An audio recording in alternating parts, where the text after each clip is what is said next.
Semester का computer subject का आपका जो मॉडल पेपर है वो आपके लिए लेकर आ चुके हैं और अभी इस समय आपकी थर्ड सेमेस्टर की परीक्षाएं चल रही हैं। तो ये मॉडल पेपर आपके लिए बहुत ही ज़्यादा उपयोगी सिद्ध होगा आपकी परीक्षाओं के लिए, जो कि इम्पोर्टेंट क्वेश्चन है इस लेक्चर में हमने यहाँ पर शामिल किया। इस मॉडल पेपर में हमने उन क्वेश्चंस को शामिल किया जो कि बहुत ही ज़्यादा आपकी परीक्षाओं की दृष्टि से इम्पॉर्टेंट हैं। तो आप इस मॉडल पेपर को एंड तक कंप्लीट देख लीजिए और निश्चित रूप से कहीं ना कहीं इसी में से आपको जो प्रश्न है वो आपको परीक्षाओं में भी देखने के लिए मिलेंगे। तो चलिए दोस्तों, आज के इस वीडियो को स्टार्ट करते हैं और इसमें सबसे पहले 5 आपके ऑब्जेक्टिव क्वेश्चन रहते हैं। 25 नंबर का आपका ये पेपर होता है, 1 घंटे का इसमें आपको समय मिलता है। तो सबसे पहला ऑब्जेक्टिव क्वेश्चन आपके सामने स्क्रीन पर है। इसमें से आपको बताना है कि कौन सा ऐसा ऑप्शन है जो वेब ब्राउज़र नहीं है। मोजिला फायरफॉक्स का नाम आपने सुना होगा, इंटरनेट एक्सप्लोरर का नाम सुना होगा आपने, गूगल क्रोम का नाम सुना होगा आपने, MS वर्ड का नाम सुना होगा। तो इसमें से ये बताना है कि इसमें से कोई एक जो ऑप्शन है वो ऐसा है जो यहाँ पर आपका वेब ब्राउज़र नहीं है, यानी कि उस पर आप इंटरनेट के द्वारा सर्च नहीं कर सकते हैं। तो यहाँ पर मोजिला फायरफॉक्स, इस पर आप इंटरनेट सर्च इंजन है, यानी कि इंटरनेट को सर्च कर सकते हैं आप इस पर कोई भी चीज़ जो है, ठीक है। इसके अलावा इंटरनेट एक्सप्लोरर है, इस पर भी आप सर्च कर सकते हैं। गूगल क्रोम पर भी आप सारी चीज़ें सर्च कर सकते हैं इंटरनेट के द्वारा। लेकिन MS वर्ड जो है ये आपका वेब ब्राउज़र नहीं है, ये आपको ध्यान रखना है। तो MS वर्ड ये राइट आंसर हो जाएगा इस सवाल का। और इस चैनल को आप सब्सक्राइब जरूर कर लीजिए, क्योंकि यहाँ पर आपको सभी पेपर के जो सॉल्यूशन है और जो क्लासेस हैं वो लगातार मिलती रहेंगी। तो इस चैनल को सब्सक्राइब करके बेल आइकन को प्रेस कर लीजिए। अगला सवाल है आपके सामने स्क्रीन पर 2 नंबर का, सूचना एवं संचार प्रौद्योगिकी के साधन क्या है। ठीक है, सूचना और संचार हम किस तरह से कर सकते हैं। सूचना एक दूसरे के पास है किन किन साधनों के माध्यम से भेज सकते हैं, इंटरनेट के माध्यम से भेज सकते हैं, या दूरदर्शन के माध्यम से, या रेडियो के माध्यम से, या उपरोक्त सभी के माध्यम से। तो इस सवाल में आपको बताना है कि सूचनाएं हम किस किस माध्यम से एक दूसरे के पास भेज सकते हैं या कम्युनिकेशन कर सकते हैं एक दूसरे के साथ। ठीक है, तो इंटरनेट के माध्यम से भी हम कोई भी जो जानकारी है वो दूसरों के पास भेज सकते हैं। आपने देखा ही वो इंटरनेट के माध्यम से भेज सकते हैं, जिसकी आपका ईमेल हो गया, ठीक है, या व्हाट्सएप हो गया, या अदर कोई सोशल साइट हो गई। तो ये सारी इंटरनेट के माध्यम से जो चीज़ें हैं वो एक दूसरे के पास पहुँचती हैं। तो इसके साथ ही दूरदर्शन के माध्यम से भी जो जानकारी है वो दूसरे लोगों तक पहुँचती है, जिसके समाचार आदि दूरदर्शन के माध्यम से पहुँचते हैं। इसके बाद आपका रेडियो हो गया, रेडियो के माध्यम से भी जो जानकारी है वो आम जनता तक पहुंचती है, दूसरों के पास तक पहुंच सकती है। हम कोई बात कहना चाहते हैं तो रेडियो के माध्यम से दूसरों तक अपनी जो बात है वो आसानी से पहुंच सकते हैं। तो ये सारे जो ऑप्शन हैं, यानी कि जो सारी चीज़ें हैं वो सूचना और संचार को एक दूसरे के पास से प्रौद्योगिकी जो हैं वो साधन है, ठीक है, सभी के पास जो सूचना है वो इन माध्यमों से पहुँच सकती हैं। तो आपका जो राइट आंसर हो जाएगा वो हो जाएगा उपयुक्त सभी, यानी कि दा वाला, ये आपका राइट आंसर होगा। अगला सवाल आपके सामने स्क्रीन पर है और 3 नंबर सवाल में आपसे पूछा जा रहा है कि भौतिक राशियों की गणना में जो भौतिक राशियां होती हैं उनको कैलकुलेट करने में किन कंप्यूटरों का प्रयोग होता है। डिजिटल कंप्यूटर का, एनालॉग कंप्यूटर का, उपयुक्त दोनों के, इनमें से कोई नहीं। तो इस सवाल का आपका जो राइट आंसर हो जाएगा वो हो जाएगा एनालॉग कंप्यूटर। एनालॉग कंप्यूटर का उपयोग भौतिक राशियों की कैलकुलेशन यानी कि गणना करने में किया जाता है, ये आपको ध्यान रखना है। एनालॉग कंप्यूटर का प्रयोग भौतिक राशियों की गणना करने में किया जाता है। इसके बाद अगला सवाल आपका ई कॉमर्स क्या है। ठीक है, ई कॉमर्स के बारे में आपको सिर्फ जानकारी मांगी जा रही है यहाँ पर। तो पहला ऑप्शन है आपका अंतर्राष्ट्रीय माल की खरीद और बिक्री। ई कॉमर्स आपने पता ही होगा एक तरह की वेबसाइट्स होती हैं जिस पर आप शॉपिंग कर सकते हैं, ठीक है, शॉपिंग वेबसाइट्स होती हैं। तो ये दूसरा ऑप्शन है आपका इंटरनेट पर उत्पादों तथा सेवाओं का क्रय और विक्रय, या स्टोर में ना मिलने वाली उत्पादों और सेवाओं का क्रय विक्रय। चौथा ऑप्शन आपका कंप्यूटर से संबंधित उत्पादों व सेवाओं का क्रय विक्रय। तो आपको पता ही होगा यहाँ पर क्या होता है, ई कॉमर्स से एक ऐसी वेबसाइट्स होती हैं, ऐसे प्लेटफॉर्म आपको प्रदान किए जाते हैं जिन पर आप कोई भी जो वस्तु है, चाहे वो इंटरनेट से रिलेटेड हो, ठीक है, इंटरनेट पर ही उपलब्ध है, चाहे वो इंटरनेट से रिलेटेड हो, ठीक है, उस पर कोई भी उत्पाद प्रोडक्ट जो हैं उनका आप क्रय कर सकते हैं, यानी कि खरीद सकते हैं या फिर बेच सकते हैं। जिसकी आपने सुना ही होगा, काफ़ी ज़्यादा जो चर्चित नाम है, जिसके फ्लिपकार्ट एक तरह का ई कॉमर्स वेबसाइट है, अमेजॉन एक तरह का ई कॉमर्स वेबसाइट है, इसी तरह से मीशो एक तरह के ई कॉमर्स वेबसाइट्स हैं। ये सारी की सारी क्या हैं, ई कॉमर्स वेबसाइट्स हैं जहाँ पर आप जो माल हैं वो अपना खरीद सकते हैं, या जो दूसरे जो दुकानदार लोग होते हैं, जो व्यापारी होते हैं, वो अपना माल यहाँ पर बेचते हैं, ठीक है। और हम लोग क्या करते हैं, उन चीज़ों को यहाँ पर ख़रीदते हैं, चाहे वो किसी भी तरह का माल हुआ, ठीक है, चाहे वो आपका इंटरनेट से रिलेटेड कोई सामग्री हो गई या अदर कोई सामग्री हो गई, ठीक है, बुक्स हो गई या अदर कोई मटेरियल आपको खरीदना है। सारी चीज़ें जो इस समय वो हैं वो ई कॉमर्स वेबसाइट पर आपको मिल जाती हैं। घरेलू सामान से लेकर अदर जो बड़े बड़े प्रोडक्ट हैं वो सारी चीज़ें मिल जाती हैं। तो ये एक तरह से क्या हो गया, इंटरनेट पर उत्पादों तथा सेवाओं का क्रय और विक्रय, ठीक है, जहाँ पर खरीदारी की जाती है और बेचा जाता है। तो आपका वाह जो है वो आपका राइट आंसर हो जाएगा इस सवाल का। अगला सवाल आपके सामने स्क्रीन पर, निम्नलिखित में स्टोरेज यूनिट क्या है, यानी कि जो डेटा है जिसमें इस डेटा को स्टोर किया जा सकता है। आपसे पूछा जा रहा है क्या डीवीडी के अंदर डेटा को स्टोर किया जा सकता है, क्या पेन ड्राइव के अंदर डेटा को स्टोर किया जा सकता है, या हार्ड डिस्क के अंदर डेटा को स्टोर किया जा सकता है। ये सभी में डेटा को स्टोर किया जा सकता है। तो आपको पता ही होगा डीवीडी एक तरह का आपका रिकॉर्ड होता है, ठीक है, इस तरह से आपको पता ही होगा सीडी और डीवीडी दोनों रिकॉर्ड होते हैं इस तरह से। और इस तरह से पेन ड्राइव भी आपने देखा होगा, जो कि आप लैपटॉप, कंप्यूटर, कहीं पर भी जहाँ पर भी लगाई जा सकती है वहाँ पर यूज़ कर सकते हैं, ठीक। इसके बाद होता है आपका हार्ड डिस्क, जो कि कंप्यूटर्स में होते हैं, हार्ड डिस्क से लगे हुए, ठीक है। तो इन सभी में डेटा को यूज़ जो स्टोर है वो हम कर सकते हैं आसानी से। सीडी के अंदर भी डेटा स्टोर हो जाता है, डीवीडी के अंदर भी, पेन ड्राइव के अंदर भी, हार्ड डिस्क के अंदर भी आपका डेटा ही स्टोर किया जाता है। तो इस सवाल का जो राइट आंसर हो जाएगा वो होगा उपयुक्त सभी जो यहाँ पर हैं ये डेटा को स्टोर करने वाले साधन हैं, ठीक है। तो ये डीवीडी की, पेन ड्राइव, हार्ड डिस्क, इन सभी में हम डेटा को स्टोर कर सकते हैं। इसलिए इस सवाल का जो लास्ट जो राइट आंसर होगा वो होगा द उपर्युक्त सभी के अंदर हम डेटा को स्टोर कर सकते हैं आसानी से। अब यहाँ पर आ जाते हैं अति लघु उत्तरीय प्रश्नों की श्रृंखला पर। 5 आपके ऑब्जेक्टिव हो चुके हैं। अब 6 नंबर सवाल से हम स्टार्ट करेंगे, जहाँ पर अति लघु उत्तरीय प्रश्न स्टार्ट होते हैं। ये सेशन, ये वीडियो आपके लिए बहुत ही ज़्यादा इंपॉर्टेंट है आपकी परीक्षाओं के लिए, इसलिए इस वीडियो को आप एंड तक कंप्लीट देख लीजिए, चाहे आप ये वीडियो की जो स्पीड है वो बढ़ा लीजिए, ठीक है। तो अगला सवाल आपका, टेली कॉन्फ्रेंसिंग क्या होता है? वह टेक्निक जिसमें दूरस्थ स्थान पर बैठे 2 अथवा 2 से अधिक व्यक्तियों के मध्य श्रव्य संचार स्थापित होता है, टेली कॉन्फ्रेंसिंग कहलाती है। जैसे कोई व्यक्ति दूर बैठा हुआ है और आप उससे बातचीत कर रहे हैं किसी भी तरह से, चाहे वो मोबाइल फ़ोन से कर रहे हो, वायरलेस से कर रहे हो, किसी भी तरह से आप उससे श्रव्य संचार यानी कि सुनकर कोई बातचीत कर रहे हैं, तो वही क्या होता है आपकी टेली कॉन्फ्रेंसिंग कहलाता है। वह तकनीक जिसमें दूसरे स्थान पर बैठे हुए कोई भी एक व्यक्ति या 2 व्यक्ति या 2 से अधिक व्यक्ति जो है वो एक दूसरे से बातचीत करते हैं सुनकर, बोलकर, वही आपकी प्रक्रिया जो है वो टेली कॉन्फ्रेंसिंग कहलाती है। ये आपको याद रखना है। इसके बाद अगला सवाल आपके सामने स्क्रीन पर, प्रोटोकॉल से आप क्या समझते हैं? प्रोटोकॉल क्या होता है? तो इसका आपको ध्यान रखना है, नियमों का वह समूह, कुछ रूल्स होते हैं, ठीक है, रूल्स का ग्रुप होता है, कुछ नियम होते हैं, उन नियमों का जो समूह होता है जो 2 कंप्यूटरों के बीच डेटा संचारण में सहायक होता है, प्रोटोकॉल कहलाता है। यानी कि कोई भी 2 कंप्यूटर हैं उसमें आप डेटा को ट्रांसफ़र करते हैं एक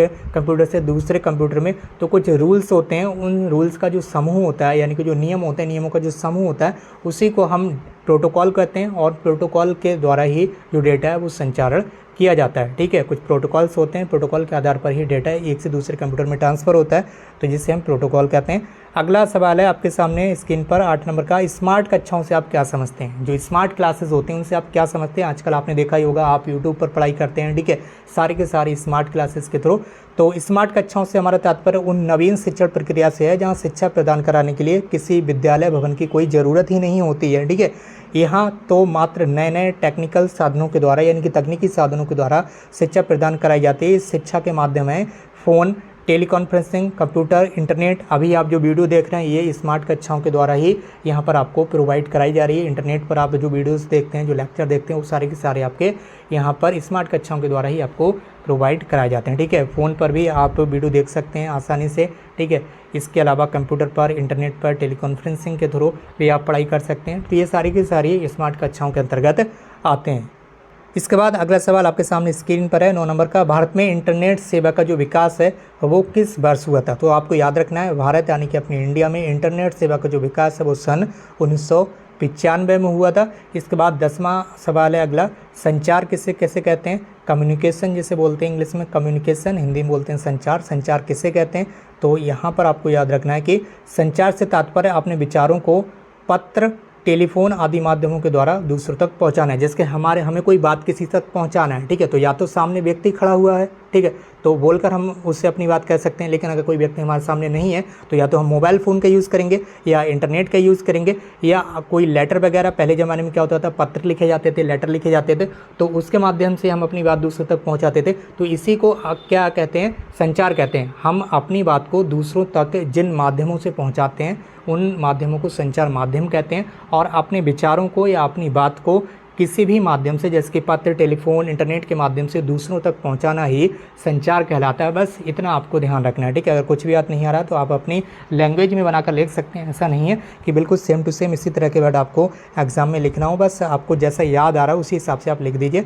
बाकी यहाँ पर आप अगला क्वेश्चन देखेंगे, ई बुक्स से आप क्या समझते हैं? जो इंटरनेट पर बुक्स उपलब्ध रहती हैं, ई बुक्स, ठीक है, इंटरनेट बुक्स वो क्या उनसे आप क्या समझते हैं, यानी कि वो क्या होती हैं। तो डिजिटल माध्यम के रूप में उपस्थित किताबों को ही ई बुक्स कहते हैं, जिसकी यहाँ पर अभी ये जो आप देख रहे हैं, ठीक है, ये एक तरह की ई बुक्स के माध्यम से ही आपको समझाया जा रहा है। इंटरनेट पर बहुत सारी आपको बुक्स मिल जाएंगी, ठीक है, जो बहुत सारी की सारी क्या होती हैं, ई बुक्स होती हैं, जिसके आप डाउनलोड करते हैं कोई PDF फाइल, वो क्या रहती है आपकी, वो ई बुक्स ही होती है। अगर बहुत सारे पेजेस उसमें इंक्लूड कर दिए जाए, पूरी किताब को छाप दिया जाए, ठीक है, PDF फाइल के रूप में, तो वही आपकी ई बुक्स हो जाएगी। ठीक, इसके बाद अगला सवाल, अति लघु उत्तरीय प्रश्न अब यहाँ पर समाप्त होते हैं और अब यहाँ से स्टार्ट होंगे आपके लघु उत्तरीय प्रश्न। और इस लघु उत्तरीय प्रश्न में पहला प्रश्न आपके सामने स्क्रीन पर है, प्रश्न नंबर 12, यातायात के क्षेत्र में इंटरनेट की उपयोगिता पर प्रकाश डालिए। यानी कि जो हम यातायात करते हैं, जो यात्राएं करते हैं, उसमें इंटरनेट हमारे लिए किस तरह से प्रभावी है, किस तरह से हमारे ऊपर इफेक्ट डालता है। जो इंटरनेट है वो यातायात के क्षेत्र में किस तरह से हमारे ऊपर जो है वो इफेक्ट डालता है, यानी कि उसकी क्या उपयोगिता है हमारे जीवन में। तो यातायात में इंटरनेट की उपयोगिता, ठीक है, यातायात में इंटरनेट की क्या उपयोगिता है, तो यहाँ पर टोटल 4 उपयोगिताएं बताई गई हैं। सबसे पहले तो यातायात के क्षेत्र में आप इंटरनेट के माध्यम से, आपको पता ही होगा, टिकट बुक कर सकते हैं। आपने कोई देखा ही होगा, जो रेल के टिकट होते हैं, जो ट्रेन के टिकट होते हैं, उसे आप घर बैठे ऑनलाइन बुक कर सकते हैं। और अब तो बस वगैरह के टिकट भी आप ऑनलाइन बुक कर सकते हैं, ठीक है। और भी जो साधन हैं, जिसकी आप हवाई यात्रा कर रहे हैं, ठीक है, तब भी आप ऑनलाइन टिकट बुक कर सकते हैं। ठीक, तो ये सारे क्या यातायात के क्षेत्र में टिकट बुक करने में इंटरनेट के माध्यम से सुविधा हुई है। दूसरा आपका पॉइंट यहाँ पर दिया हुआ है, यातायात के साधन के समय सारणी की तत्काल जानकारी मिलती है। ये भी एक अच्छी उपयोगिता है, यानी कि इंटरनेट के माध्यम से आप घर बैठे पता लगा सकते हैं, जैसे कि ट्रेन, कौन सी ट्रेन कब कितने समय कहाँ से निकलने वाली है, कौन सी ट्रेन कब जाएगी कहाँ से। तो ये सारी चीज़ें आप घर बैठे देख सकते हैं। फ़्लाइट आप चेक कर सकते हैं, किस क्षेत्र में, यानी कि किस जगह से, कौन से एयरपोर्ट से फ़्लाइट कितने समय कहाँ के लिए जाएगी। तो ये सारी चीज़ें क्या आप इंटरनेट के माध्यम से ही कर सकते हैं। अगर इंटरनेट नहीं होता तो आपको पता है ये सारी चीज़ें आप घर बैठे आसानी से पता नहीं लगा पाते। इसके बाद तीसरा ऑप्शन है आपका ट्रेनों के आवागमन की रियल टाइम जानकारी, जिसकी अभी मैंने आपको बताया, ट्रेनों का जो रियल टाइम होता है कि कौन सी ट्रेन किस समय कहाँ पर आ रही है, कितने नंबर प्लेटफॉर्म पर आ रही है, ठीक है, किस स्टेशन पर कौन सी ट्रेन आ रही है, कौन सी ट्रेन किस स्टेशन से जाएगी, ये सारी चीज़ें आप देख सकते हैं, ठीक है। रियल टाइम जानकारी प्राप्त होती है। उसके बाद 4 नंबर का ऑप्शन है वाहनों के रजिस्ट्रेशन की प्रक्रिया का ऑनलाइन होना। ये भी यातायात के क्षेत्र में ही एक बड़ा कदम है। जो आपके वाहन होते हैं, वाहन का जो स्टेशन होता है, उसकी प्रक्रिया भी अब ऑनलाइन हो चुकी है। इसके साथ साथ आपके ड्राइविंग लाइसेंस, लर्निंग लाइसेंस, ये सारे क्या है ऑनलाइन प्रोसेस स्टार्ट हो चुकी है। तो ये सारा यातायात के क्षेत्र में इंटरनेट की बहुत बड़ी उपयोगिता है। इंटरनेट के माध्यम से जो काम है वो आसान हुए हैं। चलिए देख लेते हैं हम अगले सवाल की तरफ। और हमारा अगला सवाल है, और ये सवाल जो है ये पूरे पिछली परीक्षाओं में आए हुए हैं। तो पिछली परीक्षाओं में जो भी सवाल आते हैं वो कहीं ना कहीं रिपीट जरूर होते हैं। तो इनमें से आप इस सारे सवालों को अच्छे से देख कर जाइए। तो अगला सवाल यहाँ पर है 13 नंबर का, आपसे पूछा जा रहा है कि meritnation.com से आप क्या समझते हैं। तो meritnation.com लिखा हुआ है, तो ये आप समझ ही गए होंगे, ये एक तरह की वेबसाइट है। अब ये कैसी वेबसाइट है इसके बारे में आपको याद रखना होगा। तो meritnation.com एक साइट है। इस साइट में एनिमेटेड वीडियोस आपने देखी होंगी, जो कार्टून वाली वीडियोस होती हैं या अदर किसी तरह की वीडियोस होती हैं जिनमें एनिमेशन लगा हुआ होता है, ठीक है। शॉर्ट वीडियोस, छोटी सी 10 सेकंड या 15 सेकंड की या 5 सेकंड की, वो एनिमेटेड वीडियोस इस वेबसाइट पर उपलब्ध रहती हैं। और साथ ही सब्जेक्ट वाइज आप नोट्स भी प्राप्त कर सकते हैं इस meritnation.com वेबसाइट से, ठीक है। इसके बाद अगला सवाल आपका, अगला सवाल यहाँ पर पूछा जा रहा है कि शिक्षा में किन किन माध्यमों का प्रयोग होता है। शिक्षा में किन किन माध्यमों का प्रयोग होता है, किन्हीं 4 का वर्णन कीजिए। यानी कि जो हम एजुकेशन लेते हैं, जो शिक्षा लेते हैं, उनमें किन किन माध्यमों का प्रयोग होता है, किन्हीं 4 माध्यमों का आपको वर्णन बताना है। या फिर क्वेश्चन आपका इस तरह से भी आ सकता है कि शिक्षण के उपयोग में आने वाले मुफ्त डिजिटल शैक्षिक संसाधन कौन कौन से, यानी कि शिक्षा के क्षेत्र में जो फ्री डिजिटल साधन है हमारे लिए, वो कौन कौन से हैं जो कि फ्री में यहाँ पर रखे गए। तो यहाँ पर 4 यहाँ पर बताए गए कि नहीं 4 का वर्णन कीजिए। तो 4 यहाँ पर बता दिए गए। अगर आपसे 1 पूछा जाए, 2 पूछा जाए, 3 पूछा जाए, तो उसी के अकॉर्डिंग हम अपना जो आंसर है वो लिख देंगे। तो सबसे पहला डिजिटल साधन है हमारे पास रेडियो। रेडियो के माध्यम से शैक्षिक नाटक, कविताएं, महापुरुषों की जीवनियाँ, आपने अभी तो रेडियो का प्रचलन बहुत ज़्यादा कम हो चुका है, ग्रामीण क्षेत्रों में रहा होगा, ठीक है। और पहले क्या होता था, घर घर में रेडियो होते थे, तो वहाँ पर जो शैक्षिक नाटक थे वो ज़्यादातर लोग रेडियो पर ही सुनते थे। उसके बाद TV वगैरह आ गया, ठीक है। तो ये सारी कविताएँ वगैरह, महापुरुषों की जीवनियाँ, प्रेरक कहानियाँ, प्रेरक प्रसंग, नवीन आविष्कार तथा खोजें, ये सारी चीज़ें शिक्षा के विभिन्न क्षेत्रों में विशेष वार्ताएं, कठिन प्रकरण, सामान्य ज्ञान और पाठ योजनार्थ संचालित की जाती हैं रेडियो पर। इसके अलावा सन 1895 में मार्कोनी ने रेडियो का आविष्कार किया था। ये भी आपको याद रखना है। अगर आपके पेपर में आता है 1 नंबर में अति लघु उत्तरीय प्रश्न में या ऑब्जेक्टिव प्रश्न में कि रेडियो का आविष्कार किसने किया था, तो ये यहाँ से आपको ध्यान रखना कि 1895 में मार्कोनी ने रेडियो का आविष्कार किया था और इसके आविष्कार के बाद इसकी जो लोकप्रियता है वो लगातार बढ़ती जा रही है। इसके बाद आगे यहाँ पर बताया जा रहा है कि रेडियो के द्वारा नियमित रूप से विद्यालय की विभिन्न कक्षाओं के छात्रों के लिए निश्चित समय पर शैक्षिक कार्यक्रम प्रसारित किए जाते हैं। आपने सुना ही होगा, जो कार्यक्रम है तरह तरह के वो रेडियो पर आते रहते हैं, एजुकेशनल कार्यक्रम प्रोग्राम जो उनकी शैक्षिक पृष्ठभूमि, विश्व बंधुत्व की भावना, राष्ट्रीय एकता और अंतर्राष्ट्रीय सद्भावना का विकास करने में सहायक होते हैं, सहायक सिद्ध होते हैं। और ये काफ़ी ज़्यादा लाइन्स यहाँ पर लिखी हुई हैं। अगर आप एक पॉइंट में यानी कि एक हेडिंग में 2 से 3 लाइन्स भी अगर आप लिख देते हैं कॉपी में, ठीक है, तब भी पर्याप्त होगा, ज़रूरी नहीं है कि बहुत ज़्यादा ही आप वहाँ पर लिखें। और अगला है आपका पॉइंट यहाँ पर दिया हुआ है बी, टेलीविज़न और वीडियो, ठीक है। टेलीविज़न जो आपका टीवी होती है, टीवी पर जो वीडियो चलती हैं उसके बारे में बताया गया। टेलीविज़न एवं वीडियो शिक्षा का एक अत्यंत आकर्षक तथा सबल साधन है। आपने देखा ही होगा टेलीविज़न यानी कि टीवी पर बहुत सारे शैक्षिक कार्यक्रम प्रसारित किए जाते हैं। इन दोनों के माध्यम से औपचारिक और अनौपचारिक दोनों प्रकार का जो शिक्षण है वो प्रदान किया जाता है, जिससे छात्रों को देखने तथा सुनने की दोनों ज्ञानेंद्रियों का उपयोग किया जाता है। आप देख भी सकते हैं टीवी पर और सुन भी सकते हैं। रेडियो पर क्या होता है, केवल आप सुन सकते हैं कोई भी कार्यक्रम में, लेकिन टीवी के माध्यम से आप देख भी सकते हैं और सुन भी सकते हैं और ज्ञान के स्थायी होने के अवसर जो है वो दोगुने हो जाते हैं। टेलीविज़न तथा वीडियो पर एक ही समय में विशेषज्ञों द्वारा कठिन प्रकरणों पर तैयार किए गए पाठ कम खर्च में देश के कोने कोने से में छात्रों तक पहुंचाए जाते हैं। आपको पता ही होगा जो टीवी का प्रसारण है वो जगह जगह किया जाता है देश भर में तमाम जगहों पर, तो उसके द्वारा भी ये सारी चीज़ें हम घर बैठे प्राप्त कर सकते हैं। इसके बाद तीसरा ऑप्शन है, यहाँ पर तीसरा पॉइंट है माइक्रोस्कोप और माइक्रो प्रोजेक्टर। माइक्रोस्कोप और माइक्रो प्रोजेक्टर क्या होते हैं? सूक्ष्म से सूक्ष्म वस्तुओं के अध्ययन के लिए विज्ञान शिक्षक माइक्रोस्कोप या माइक्रो प्रोजेक्टर का प्रयोग करते हैं। माइक्रोस्कोप आपने देखी होंगी, लैब में रखी हुई आपको मिल जाती हैं, जहाँ पर आप किसी भी छोटी चीज़ पर अगर कोई चीज़ बहुत बारीक रखी हुई है, ठीक है, कोई बहुत बारीक चीज़ रखी हुई है जो आप आँखों से नहीं देख सकते हैं, उनको हम माइक्रोस्कोप के द्वारा देख सकते हैं और माइक्रो प्रोजेक्टर के द्वारा जो है वो देख सकते हैं।